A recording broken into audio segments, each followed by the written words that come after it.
कहती हूँ इसकी जल्दी शादी वादी करवा दो, वरना लड़की हाथ से निकल जाएगी। तुमसे ज्यादा चिंता है मुझे शीतल की शादी की।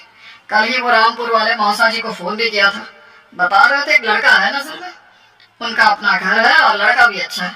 अरे तो फिर बस बात चलाओ ना, एक बार देखे तो सही लड़का और घर बार कैसा है। कौन सी लड़की की बात चल रही है यहाँ? तुम्हारी शादी की बात चल रही है बेटी, और तुम्हारी शादी की उम्र हो रही है तो लड़का तो देखना पड़ेगा ना। उफ़ो, मुझे अभी नहीं करनी शादी वादी, ये तो मेरे खेलने कूदने के दिन है। बहुत खेल कूद ली तुम, अब घर के काम धाम सीखने की कोशिश करो, समझी? ससुराल जाकर हमारी नाक मत कटवा देना। सब्जी काटनी तो आती नहीं इसको, तो नाक ही कटवाएगी। अरे मैं इसे शादी तक अच्छे से सब सिखा दूंगी, आप तो बस उस लड़के से इसकी शादी के बाद चलवाओ। कुछ दिनों बाद कुणाल और उसकी माँ शीतल को देखने घर आते हैं। कुणाल दिखने में बड़ा ही स्मार्ट होता है, शीतल तो उसे देखती रह जाती है।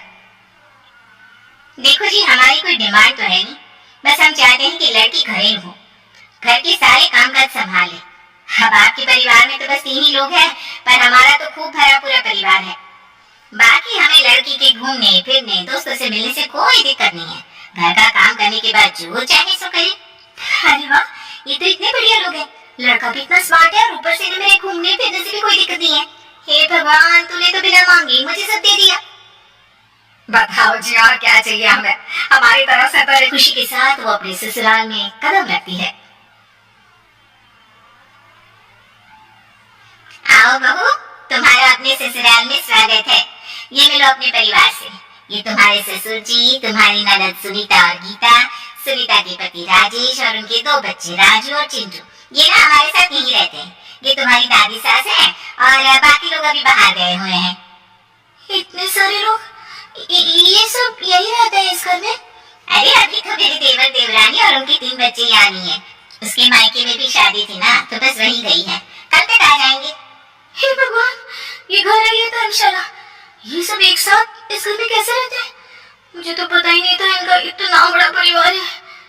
अब समझी कि कोई डिमांड क्यों नहीं की इन्होंने, ये सब चाल चले मेरे साथ। अरे बहू, खड़ी खड़ी क्या सोच रही हो? चलो अपने कमरे में जाकर आराम करो। जी माँ जी। अगले दिन शीतल का ससुराल में पहला दिन होता है। शीतल रसोई में जाकर सबके लिए खीर बनाने लगती है, तभी उसकी ननद सुनीता आती है। अरे वाह भाभी, आज क्या बना रही हो? बस दीदी, आज वो पहली रसोई है ना, तो खीर बना रही थी।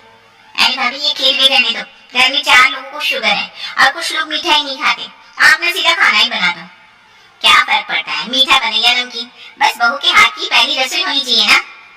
जी दीदी, तो फिर मैं खाना ही बना देती हूँ, आप बता दो खाने में क्या बनेगा।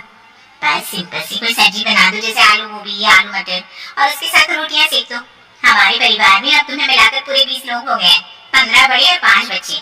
बड़ों की 6 और बच्चों की 2 के हिसाब से रोटी बना देना। चलो मैं चलती हूँ, सब देख लेना। बड़ों की 6 रोटी, मतलब कि 15 लोगों की 90 रोटियां, और बच्चों की 2 रोटी, मतलब 5 बच्चों की 10 रोटियां। 90 और 10 मतलब कुल मिलाकर 100 रोटियां।